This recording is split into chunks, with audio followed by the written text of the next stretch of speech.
am Sister Marie Diouf, President of COMSAM. For this day, I'm very grateful. It was a great day, full of joys and hope.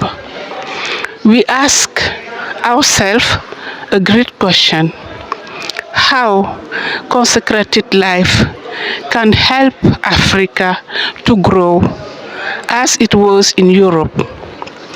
Build with love, friendship, work together.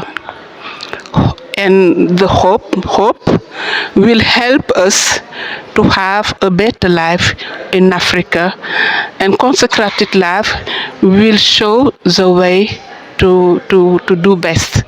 Thank you.